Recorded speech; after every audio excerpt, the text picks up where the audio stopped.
Assalamualaikum dan selamat sejahtera murid-murid. Okey, untuk minggu ini kita akan sambung lagi pembelajaran sifat bahan dan kali ini cikgu akan fokus kepada kebolehan penembusan cahaya, mengalirkan haba dan juga sifat bahan yang terakhir yang kita akan belajar adalah kenyal.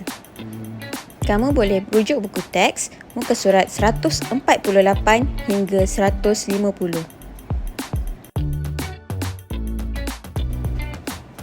Untuk sifat bahan yang pertama untuk minggu ini adalah kebolehan penembusan cahaya.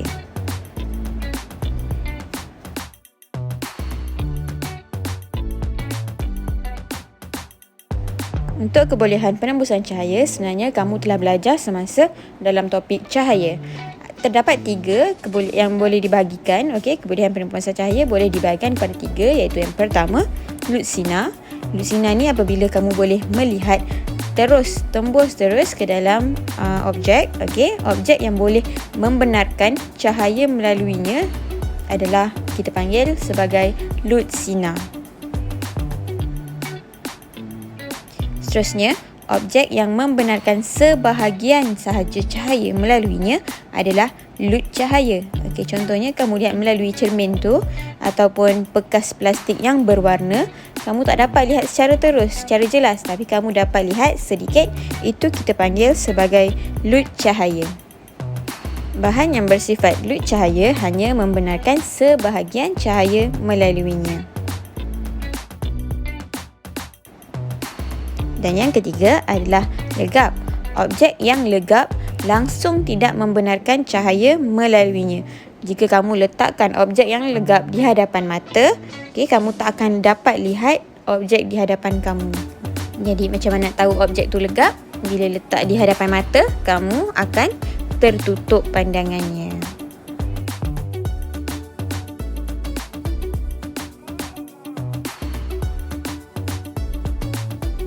Baiklah, sifat bahan yang kelima yang kita akan belajar adalah mengalirkan haba.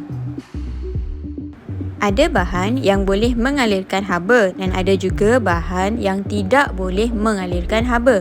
Contohnya, jika kamu memegang kuali yang panas, pada besi seperti ini, kamu nak pegang tak boleh kan? Jadi kamu akan ambil sesuatu seperti kain ataupun pemegang getah untuk pegang bekas yang panas. Betul tak? Okey. Jika kamu nak memasak, kamu biasanya akan memilih bahan yang dapat mengalirkan haba supaya makanan cepat dimasak. Jika kamu menggunakan objek seperti kayu ataupun bahan-bahan lain yang tidak boleh mengalirkan haba, maka makanan kamu akan susah untuk masak. Okey, ini ada dalam buku teks kamu. Jika kamu nak uji sesuatu bahan itu boleh mengalirkan haba ataupun tidak.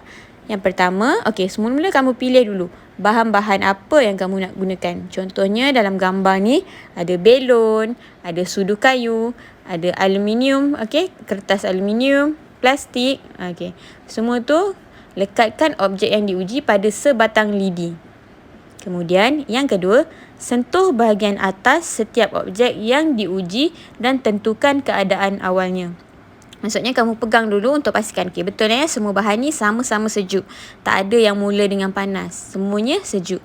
Kemudian yang ketiga, isikan air panas ke dalam bekas. Kemudian rendam objek yang diuji dengan berhati-hati. Mulakan jam. Tengok kamu dah rendam. Biarkan selama 2 minit. Selepas 2 minit, sentuh hujung setiap objek yang diuji dan bandingkan keadaannya dengan keadaan awal.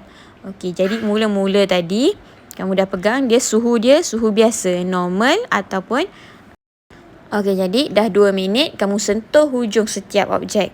Kamu akan dapati objek yang boleh mengalirkan haba akan menjadi panas, manakala objek yang tidak boleh mengalirkan haba kekal suhunya. Seterusnya sifat bahan yang terakhir adalah kenyal.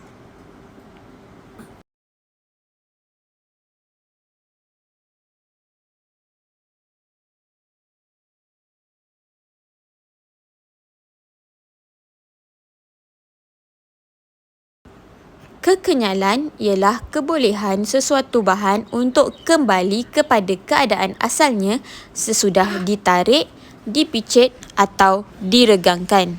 Okey, pernah tak kamu tarik-tarik sesuatu objek tu kemudian dia kembali semula kepada bentuk asal dia? Okey, jika objek itu mempunyai sifat seperti itu, kita katakan dia adalah objek yang kenyal.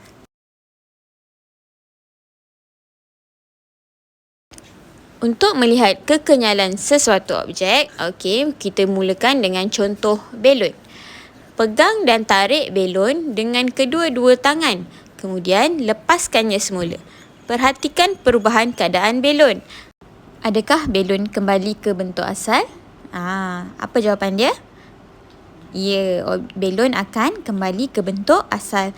Maka kita katakan belon adalah objek yang kenyal. Sekarang, sediakan sebatang pensel. Cuba tarik pensel dengan kedua-dua tangan. Dapatkah kamu menarik pensel? Okey, tidak kan? Apakah lagi objek yang tidak dapat ditarik atau kita katakan tidak kenyal? Okey, apa yang kamu boleh fikirkan? Lihat sekeliling kamu. Apa agaknya objek yang tidak kenyal?